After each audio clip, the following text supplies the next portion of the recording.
اعوذ باللہ من الشیطان الرجیم بسم اللہ الرحمن الرحیم شہد اللہ انہ لا الہ الا هو والملائکۃ واولو العلم قائما بالقسط صدق اللہ العظیم رب اشرح لی صدری ویسر لی امری واحلل عقدۃ من لسانی یفقہوا قولی۔ ناظرین کرام، السلام علیکم ورحمۃ اللہ وبرکاتہ۔ اس نشست میں میں آپ کے سامنے ہمارے دین اسلام میں عدل و انصاف کی جو اہمیت ہے اس کے ضمن میں کچھ گزارشات پیش کرنا چاہتا ہوں۔ اس کے لیے میں نے جس آیت کا انتخاب کیا ہے آغاز کلام کے لیے، وہ سورہ آل عمران کی آیت کا ایک حصہ ہے۔ شہد اللہ انہ لا الہ الا ہو، اللہ خود گواہ ہے اس پر کہ اس کے سوا کوئی معبود نہیں ہے، والملائکۃ، اور تمام فرشتے بھی گواہ ہیں، وَأُولُو الْعِلْمِ قَائِمًا بِالْقِسْطِ، اور جو علم والے ہیں، اہل علم ہیں، فہم والے ہیں، شعور والے ہیں، وہ بھی گواہ ہیں۔ قائمًا بالقسط، اور اللہ عدل کو قائم کرنے والا ہے، عدل و انصاف، یہ اللہ تعالیٰ کی شان ہے جو اس سورہ مبارکہ میں بیان ہوئی کہ اللہ تعالیٰ عدل کو قائم کرنے والا ہے۔ اب اس سے آگے چلیے، اللہ تعالیٰ کے اسماء حسنہ میں سے اکثر اسماء جو ہے وہ فاعل، فعیل یا فعال کے بدن پر ہے، لیکن ایک نام آپ کا ایسا ہے اللہ تعالیٰ کا کہ جو مصدر کی بنیاد پر ہے، العدل۔ اب اس العدل کو میں اگر بیان کرنا چاہوں تو مجبوری یہ ہے کہ اس کے لیے کوئی لفظ ہماری زبان میں ایسا نہیں ہے جو اللہ تعالیٰ کے شایان شان ہو۔ ترجمہ ہم العدل کا کریں گے سراپا عدل، مجسم عدل، لیکن یہ دونوں الفاظ جو ہیں یہ اللہ کے شایان شان نہیں ہیں، لیکن ہماری زبان کی محدودیت ہے کہ اس مفہوم کو ادا کرنے کے لیے اور اس طور سے ادا کرنے کے لیے جو اللہ کے شایان شان ہو ہمارے پاس کوئی لفظ نہیں۔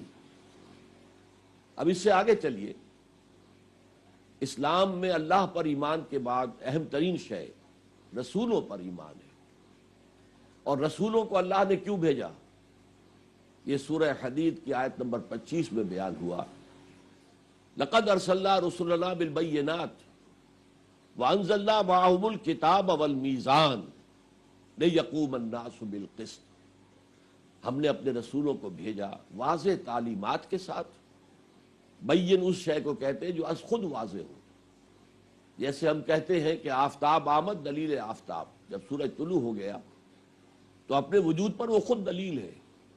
آپ کسی دلیل سے اس کے وجود کو ثابت کرنا چاہیں گے تو شک تو پیدا کر دیں گے، لیکن یقین تو در حقیقت وہ خود اپنے وجود سے ہمیں فراہم کر رہا ہے۔ تو بین وہ شے، اردو میں بھی ہم کہتے ہیں بھائی بین سی بات ہے، کیوں نہیں سمجھ رہے ہو؟ اور یہ بینات کا اطلاق دو چیزوں پر ہوتا ہے، ایک تو تعلیمات لے کر آئے رسول، وہ بین ہے، فطرت انسانی کی جانی پہچانی چیزیں ہیں، فطرت کے اندر پہلے سے ودیت شدہ ہیں۔ اسی اعتبار سے قرآن حکیم اپنے آپ کو الذکر، ذکرا اور تذکرہ سے تعبیر کرتا ہے، یاد دہانی، کہ فطرت انسانی کی جانی پہچانی چیزیں جن کی طرف سے ظہور ہو گیا، توجہ نہیں رہی، ان چیزوں کو یاد دلانے کے لیے قرآن نازل ہوتا ہے۔ بینات کا ایک اور مفہوم بھی ہے، اور وہ معجزات، کہ جو اصل میں رسول کی رسالت کا ثبوت ہوتے تھے۔ اس کے بعد فرمایا ہم نے رسولوں کے ساتھ دو چیزیں نازل کی، وَأَنزَلْنَا مَعَهُمُ الْكِتَابَ وَالْمِيزَانَ، کتاب ہدایت، کتاب کا اصل مقصد وہ ایمان انسان کو عطا کرنا ہے۔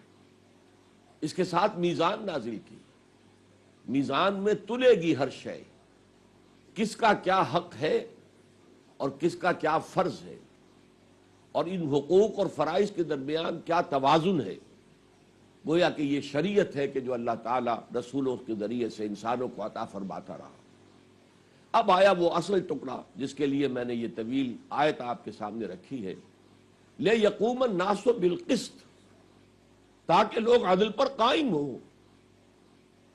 رسولوں کے ارسال کا مقصد، کتابوں کی تنزیل کا مقصد شریعت کے عطا کرنے کا مقصد قیام عدل ہے۔ حضور کے لیے یہ واحد کے صیغے میں سورہ شورى میں آیا ہے، وَأُمِرْتُ لِأَعْدِلَ بَيْنَكُمْ۔ دیکھو، مجھے صرف واعظ نہ سمجھنا، میں واعظ بھی ہوں۔ مجھے صرف داعی نہ سمجھنا، میں داعی بھی ہوں۔ مجھے صرف بشیر اور نذیر نہ سمجھنا، میں بشیر بھی ہوں، نذیر بھی ہوں۔ لیکن ان سب سے بالا تر میری حیثیت یہ ہے کہ میں تمہیں عدل کا حکم دوں۔ امرت لأعدل بینکم، مجھے حکم ہوا ہے کہ تمہارے درمیان عدل قائم کرو۔ اب اس سے آگے چلیے، امت مسلمہ کے فرائض کے ضمن میں دو آیات آئی ہیں، ایک ہی مضمون کو دو آیات میں دو مختلف ترتیبوں سے بیان کیا۔ سورہ نساء میں فرمایا، یا ایھا الذین آمنوا کونوا قوامین بالقسط شہداء للہ، اے ایمان کے دعوے دارو، قوت کے ساتھ کھڑے ہو جاؤ، قوام بن جاؤ قسط کو قائم کرنے کے لیے۔ کونوا قوامین بالقسط شہداء للہ، اللہ کے حق میں گواہی دینے والے۔ اللہ خود العدل ہے، اللہ قسط کو قائم کرنا چاہتا ہے، قائما بالقسط۔ تم اب اس کو اپنا مقصد زندگی بناؤ۔ یا ایھا الذین آمنوا کونوا قوامین بالقسط شہداء للہ۔ سورہ مائدہ میں یہ عکسی ترتیب سے آیا، یا ایھا الذین آمنوا کونوا قوامین للہ شہداء بالقسط، اے ایمان والو اللہ کے گواہ بن جاؤ، اس کے عدل اور قسط کے گواہ بن جاؤ، اور گواہی دو عدل کی اور قسط کی۔ تو اس سے آپ اندازہ کر سکتے ہیں کہ اسلام میں عدل و قسط اور انصاف کی کتنی اہمیت ہے۔ اللہ کے ناموں میں سے یہ نام العدل، اللہ کی شان قائما بالقسط، رسولوں کی بعثت کا مقصد لیقوم الناس بالقسط، امت مسلمہ کا فرض پوری قوت کے ساتھ عدل و قسط کو قائم کرنے والے اور اللہ کے حق میں گواہی دینے والے، یا اللہ کے لیے کھڑے ہو جانے والے اور عدل و قسط کی گواہی دینے والے۔ اب میں ذرا چاہتا ہوں کہ اسی کا منفی پہلو بھی آپ کو دکھاؤں۔ اگرچہ اللہ تعالیٰ کو یہ اچھا نہیں لگتا کہ کوئی شخص کوئی بری بات زبان سے نکالے، لا یحب اللہ الجہر بالسوء من القول، اللہ کو پسند نہیں ہے کہ کوئی بلند آواز سے کوئی بری بات اپنی زبان سے نکالے، الا من ظلم، سوائے اس کے جس پر ظلم ہوا۔ مظلوم کے لیے اس کے دل سے اگر کوئی آہ نکلی ہے اور اسی کیفیت کے اندر اگر اس کے منہ سے کوئی بری زبان، اس کی زبان سے کوئی برا لفظ نکلا ہے، تو اللہ تعالیٰ کنڈون کرے گا، معاف کرے گا، اس لیے کہ وہ مظلوم ہے۔ اسی طریقے سے فرمایا، یہ سورہ شورى کی آیت، وَلَمَنِ انتَصَرَ بَعْدَ ظُلْمِهِ فَأُولَٰئِكَ مَا عَلَيْهِم مِّن سَبِيلٍ، جو شخص بدلہ لیتا ہے اس کے بعد کہ اس پر ظلم کیا گیا، اس پر کوئی ملامت نہیں ہے، اسے کوئی الزام نہیں دیا جائے گا، اس لیے کہ اس نے مظلوم ہونے کی حیثیت سے بدلہ لیا ہے۔ وَلَمَنِ انتَصَرَ بَعْدَ ظُلْمِهِ فَأُولَٰئِكَ مَا عَلَيْهِم مِّن سَبِيلٍ، اور اس سے آگے فرمایا، إِنَّمَا السَّبِيلُ عَلَى الَّذِينَ يَظْلِمُونَ النَّاسَ وَيَبْغُونَ فِي الْأَرْضِ بِغَيْرِ الْحَقِّ، ملامت کے مستحق تو وہ ہیں، برا بھلا کہے جانے کے مستحق تو وہ ہیں کہ جو لوگوں پر ظلم کرتے ہیں، ان کے حقوق کو مارتے ہیں، غصب کرتے ہیں، اور زمین میں بغیر کسی استحقاق کے وہ بلند ہونا چاہتے ہیں، اپنا غلبہ چاہتے ہیں۔ جیسے کہ ایک اور جگہ پر فرمایا کہ وہ لوگ تلک الدار الآخرۃ نجعلھا للذین لا یریدون علوا فی الارض ولا فسادا، یہ آخرت کا گھر جو ہے یہ تو ہم نے خاص کر دیا ہے اپنے ان بندوں کے لیے جو زمین میں نہ تو اپنی بلندی چاہتے ہیں، اپنا غلبہ، اپنا اقتدار، جو کہ لا یریدون علوا فی الارض ولا فسادا، اور جب یہ لوگ کھڑے ہو جائیں گے اقتدار کی طلب میں اور اپنی سربلندی کے لیے، تو آپس میں ٹکراؤ ہوگا، فساد پیدا ہوگا، تو ایسے لوگ جنت میں نہیں جائیں گے۔ وہ جنت تو خالص کر دی گئی ہے ان لوگوں کے لیے کہ جو زمین میں اپنی بڑائی نہیں چاہتے، استکبار نہیں کرتے، اور لوگوں پر ظلم نہیں کرتے، اور فساد نہیں بچاتے۔ اب اس میں ایک نقطہ اور سمجھ لیجئے، ایک عدل وہ ہے جو کسی مقدمے میں کیا جاتا ہے، وہ یوں سمجھیے کہ ایک چھوٹا عدل ہے، کسی نے کسی کی چوری کی ہے، آپ نے چوری کا مال برآمد کرا کے اسے واپس کر دیا اور چور کو چوری کی سزا دے دی، یہ بھی عدل ہے۔ لیکن ایک عدل ہے، بڑا عدل، پورے معاشرے میں انصاف کا قیام۔ اللہ تعالیٰ نے جو کچھ پیدا کیا ہے، زمین میں جو کچھ ہے، وہ تمام انسانوں کے لیے پیدا کیا ہے، سب کا اس میں حق ہے۔ لیکن اگر کہیں ایسا ظالمانہ استحصالی معاشی نظام قائم ہو جائے کہ ایک طرف غربا ہو، محتاج ہو، بھوکے ہو، مفلس ہو، کلاش ہو، ننگے بدن ہو، دوسری طرف پیسے کی ریل پھیل ہو، سرمایہ کا ارتکاز ہو، تو یہ چیز جو ہے یہ عدل کے منافی ہے۔ اس نظام کو ختم کر کے نظام عدل و قسط، یعنی جو ڈسٹریبیوشن آف ویلتھ ہے وہ ایکویٹیبل ہو، اس میں انصاف موجود ہو۔ قرآن مجید کا مقصد اور محمد الرسول اللہ صلی اللہ علیہ وسلم کا سب سے بڑا کارنامہ وہ یہی ہے کہ آپ نے ایک ایسا معاشرہ قائم فرمایا جس میں نہ صرف یہ کہ انفرادی سطح پر عدل تھا بلکہ پورا اجتماعی نظام عدل پر مبنی تھا۔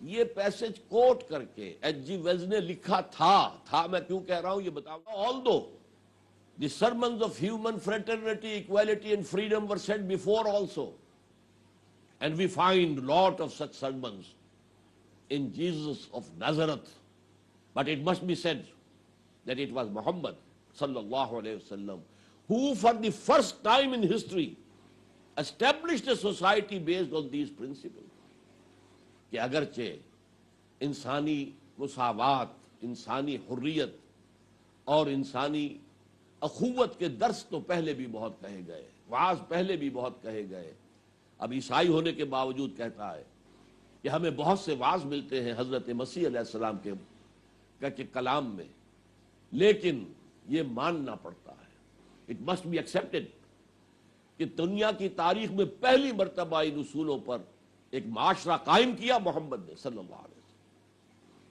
اور ہر ضعیف میرے نزدیک قوی ہوگا جب تک کہ میں اس کو اس کا حق دلوا نہ دوں۔ یہ ہے وہ نظام عدل و قسط جو محمد نے قائم کیا صلی اللہ علیہ وسلم، ایک بڑی جان گسل محنت اور مشقت اور جد و جہد کے نتیجے میں جو 23 برسوں پر پھیلی ہوئی تھی، اور یہی ہے جس کا کہ ہم ایک بتمام و کمال مظاہرہ جو ہے وہ خلفائے راشدین کے دور میں دیکھتے ہیں۔ اسی طریقے سے ہم دیکھتے ہیں حضرت عمر رضی اللہ تعالیٰ عنہ کے بارے میں، اور ان کا دور اس اعتبار سے حضرت ابوبکر کے دور سے ذرا مختلف ہے۔ دیکھیے حضور صلی اللہ علیہ وسلم نے 23 برس کی محنت شاقہ اور ایک انقلابی عمل کے ذریعے سے انقلاب برپا کیا اور نظام عدل و قسط قائم کر دیا۔ آپ کے انتقال کے بعد کاؤنٹر ریولوشنری فورسز نے سر اٹھایا، جھوٹے نبی کھڑے ہو گئے، زکوٰۃ کا انکار کرنے والے کھڑے ہو گئے، تو یہ گویا کہ ایک کوشش تھی کہ انقلابی محمدی صلی اللہ علیہ وسلم کو انڈو کر دیا جائے، ختم کر دیا جائے۔ حضرت ابو بکر کا دور جو ہے وہ در حقیقت ان تمام کاؤنٹر ریولوشنری موومنٹس کو سپریس کرنے اور کرش کرنے میں صرف ہوا۔ آپ نے اثر نو اس انقلاب کو مضبوط مستحکم بنا کر اور گویا کہ حضرت عمر کے حوالے کیا ہے۔ تو جسے ہم کہتے ہیں انگریزی میں للی ان بلوم، پھول جب کھلا ہوا ہو، تو وہ کھلا ہوا پھول جو ہے اسلام کے نظام عدل و قسط کا، وہ ہمیں حضرت عمر رضی اللہ تعالیٰ عنہ کے عہد میں نظر آتا ہے۔ حضرت عمر نے بھی کہا تھا اپنے خطبے میں جبکہ آپ کے ہاتھ پر بیعت ہو رہی تھی کہ لوگوں اگر میں سیدھا چلوں تو تم پر میری اطاعت فرض ہوگی، اور اگر میں ٹیڑھا ہونے لگوں تو تم پر فرض ہوگا کہ مجھے سیدھا کرو۔ وہی انداز کہ کوئی حاکم، کوئی بھی انوسینٹ نہیں ہے، کوئی بھی ایسا نہیں ہے، انفیلیبل نہیں ہے، غلطی ہو سکتی ہے۔ انفیلیبلٹی وہ تو خاص ہے صرف انبیاء اور رسول کے لیے، وہ معصوم ہے، لہذا غلطی ہو سکتی ہے، ابو بکر سے بھی ہو سکتی تھی۔ رسول کی رائے سے اختلاف نہیں ہو سکتا، ابو بکر کی رائے سے اختلاف ہو سکتا ہے۔ مانعین زکوٰۃ سے جہاد کرنے کے ضمن میں حضرت عمر کو اختلاف تھا کہ آپ ایک نیا محاذ نہ کھولیے، پہلے ہی 2 محاذ کھلے ہوئے ہیں۔ سلطنت روما سے ہمارا تصادم شروع ہو چکا ہے. جیش اسامہ کو آپ نے روکا نہیں، روانہ کر دیا ہے، اس لیے کہ آپ نے کہا کہ جو جیش حضور نے تیار کر دیا تھا میں اسے روکوں گا. پھر یہ کہ جو نبی بن کر کھڑے ہو گئے جھوٹے، ان کے خلاف تو قتال کرنا ہی کرنا ہے. لیکن یہ آپ تیسرا محاذ نہ کھولیے. مسلمانوں کے دل پہلے ہی زخمی ہیں، حضور کے انتقال کے بعد لوگوں کا مورال گرا ہوا ہے، تو آپ تیسرا جو ہے محاذ نہ کھولیے. اور انہوں نے تو انکار تو نہیں کیا ہے، انہوں نے یہ کہا کہ زکوٰۃ ہم آپ کو نہیں دیں گے، ہم تو اپنے طور پر ڈسٹریبیوٹ کریں گے. حضرت ابوبکر نے فرمایا عمر تم دور جاہلیت میں تو بڑے سخت انسان تھے، اسلام میں آ کر نرم ہو گئے. اے عمر، اگر یہ لوگ حضور کے زمانے میں زکوٰۃ میں اونٹ دیتے تھے اور ساتھ ہی اونٹ کا گھٹنا باندھنے والی رسی بھی دیتے تھے، اب وہ کہیں کہ اونٹ لے جاؤ رسی نہیں دیں گے، تب بھی میں قتال کروں گا. یہ عزیمت کا پہاڑ تھا ابو بکر میں. اور فرمایا اگر کوئی نہیں نکلے گا تو میں اکیلا نکلوں گا. اور فرمایا ایبدل الدین وانا حی، کیا دین میں ترمیم کی جائے گی؟ جسے کہا ہے ریویژنسٹ. چائنا کا سارا الزام جو تھا رشیا پر کہ یہ ریویژنسٹ ہیں، اصل مارکسزم سے ہٹ گئے، تو کیا ہم محمد کی تعلیمات سے ہٹ جائیں گے؟ اور جبکہ ابھی میں زندہ ہوں، میرے جیتے جی یہ نہیں ہو سکتا. اب حضرت عمر کے دور کی باتیں دیکھیے، وہی human fraternity, human freedom, human equality. حالانکہ ان کے نام سے قیصر و کسریٰ کے درباروں کے اندر لرزہ طاری ہو رہا ہے. عام مسلمان کو ان پر تنقید کا حق حاصل تھا. آپ خطبہ دے رہے تھے، ایک شخص کھڑا ہو گیا، اور آدمی معمولی نہیں تھا تو وہ گدڑی پوش، لیکن تھا کون؟ سلمان فارسی رضی اللہ تعالی عنہ. اس نے کہا لا سمع ولا طاعہ، ہم نہ آپ کی بات سنیں گے نہ اطاعت کریں گے. حضرت عمر نے پوچھا کیوں؟ کہا کہ یہ کرتا جو آپ نے پہنا ہوا ہے یہ ان یمنی چادروں سے بنا ہے جو مال غنیمت میں آئی تھی، اور ہر شخص کو جتنا ٹکڑا ملا ہے اس سے کرتا نہیں بنتا، حالانکہ آپ ہم میں ہے بھی طویل القامت انسان. How come? یہ کیسے ہوا؟ There is something wrong somewhere. Hazrat Umar نے کوئی اس کا برا نہیں منایا. تم مجھ پر ذاتی تنقید کر رہے ہو؟ نہیں. اپنے بیٹے سے کہا عبداللہ ابن عمر سے، عبداللہ تم بتاؤ ان کو کہ مسئلہ کیا ہے. انہوں نے کھڑے ہو کر ٹیسٹیفائی کیا کہ نہ میرا کرتا بن رہا تھا نہ ابا جان کا، میں نے اپنے حصے کا کپڑا بھی ابا جان کو دے دیا تو یہ کرتا بن گیا. سنتے ہی کہتے ہیں سلمان فارسی الآن نسمع و نطیع، ہاں آپ فرمائیے ہم سنیں گے اور اطاعت کریں گے. تو یہ تھی وہ فریڈم، انسان کے حقوق، حاکموں پر تنقید کا حق. اسی طریقے سے جب بیت المقدس کا سفر کیا ہے حضور نے صلی اللہ علیہ وسلم to take it over from the Christians, وہ لمبا واقعہ میں تفصیل سے بیان نہیں کر سکتا کہ عیسائیوں سے یروشلم مسلمان فتح نہیں کر سکے تھے. بڑا لمبا محاصرہ ہو گیا. ایک تو فصیل بہت اونچی، دوسرے شہر جو ہے اندر سے سیلف سفیشینٹ، اس اعتبار سے وہ محاصرہ تھا لیکن فتح نہیں ہو رہا تھا. ایک روز ان کے بڑے بڑے علماء آئے فصیل پر، مسلمانوں تم قیامت تک بھی اگر یہاں پڑے رہو گے یہ شہر فتح نہیں ہوگا. ہاں ایک درویش بادشاہ کی خبر ہے ہمارے کتابوں میں، اس کے ہاتھوں یہ فتح ہو جائے گا. حضرت ابو عبیدہ بن الجراح وہاں کے کمانڈر تھے. ان کو فوراً خیال آیا کہ یہ تو وہ درویش بادشاہ مدینے میں بیٹھا ہوا ہے. عمر فاروق ریکویسٹ گئی محاذ جنگ سے کہ آپ تشریف لائیے تو یہ شہر بغیر لڑائی کے فتح ہو جائے گا. اب وہ سفر جو کیا ہے لگ بھگ سمجھیے 700 میل کا، کس شان سے کیا؟ ایک اونٹ، ایک اپنا خادم ساتھ، کوئی خدم و حشم نہیں، کوئی باڈی گارڈ نہیں. ایک اونٹ کے اوپر ہی راشن بھی ہے، لہذا 2 آدمی بیک وقت سوار نہیں ہو سکتے. ایک منزل میں خلیفہ وقت اوپر بیٹھے ہیں تو ملازم نکیل پکڑ کر اس اونٹنی کی آگے چل رہا ہے. اگلی منزل میں ملازم اوپر بیٹھا ہے اور خلیفہ وقت نکیل پکڑ کر آگے چل رہے ہیں.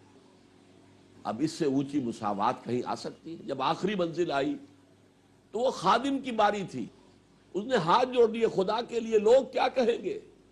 جب اس شکل میں ہم پہنچیں گے کہ آپ جو ہیں آگے آگے پیدل چل رہے ہو، میں براجمان ہوں اونٹنی کے اوپر، تو آپ نے فرمایا الدور دورک، نہیں باری تمہاری ہے، بیٹھو. اس شان میں وہاں پہنچے ہیں. اور ان کے علماء نے پھر اپنی کتابیں لے کر نشانیاں جو لکھی تھی، جب یہ فصیل کے قریب جا کر کھڑے ہوئے، ہاں یہی ہے وہ درویش بادشاہ، اور بغیر لڑائی کے یروشلم فتح ہو گیا. تو ایکویلٹی جو ہے اس کی کوئی مثال پیدا نہیں کی جا سکتی. اسی طریقے سے فریٹرنٹی، آپ رضی اللہ عنہ رات کا گشت کر رہے تھے، ایک گھر سے بچوں کے رونے کی آواز آئی. کھٹکھٹایا، ایک عورت ہے، انہوں نے جواب دیا. پوچھا کیا بات ہے، بچے کیوں رو رہے ہیں؟ اس نے کہا کھانے کو کچھ نہیں ہے، میں نے خالی ہنڈیا پانی اس میں ڈال کر چولہے پر رکھ دیا ہے کہ بھئی میں تمہارے لیے کچھ پکا رہی ہوں. اب یہ روتے روتے سو جائیں گے، کھانے کو ہمارے پاس کچھ ہے نہیں. حضرت عمر فوراً گئے بیت المال، وہاں سے آٹے کی ایک بوری اپنے کندھے پر رکھوائی، اپنے غلام کی مدد سے کندھے پر رکھوائی. اس نے کہا خدا کے لیے امیر المومنین میں لے جاتا ہوں. نہیں، فرمایا قیامت کے دن تم میرا بوجھ نہیں اٹھا سکو گے. لہذا اپنے کندھے پر بوری رکھ کر لے کر گئے ہیں اور وہاں جا کر کھانا پکا کر بچوں کو کھلایا ہے. اب آپ سوچئے اس سے بہتر کوئی نظام عدل و قسط دنیا میں قائم ہو سکتا ہے؟ حضور نے فرمایا تھا کہ سید القوم خادمہم، قوم کا سردار تو اس کا خادم ہوتا ہے. اس کی کوئی مثال دنیا میں بتا دیجئے سوائے مسلمان خلفائے راشدین کے کہ وہ حقیقت میں سید القوم خادمہم کی ایک عملی مثال تھے.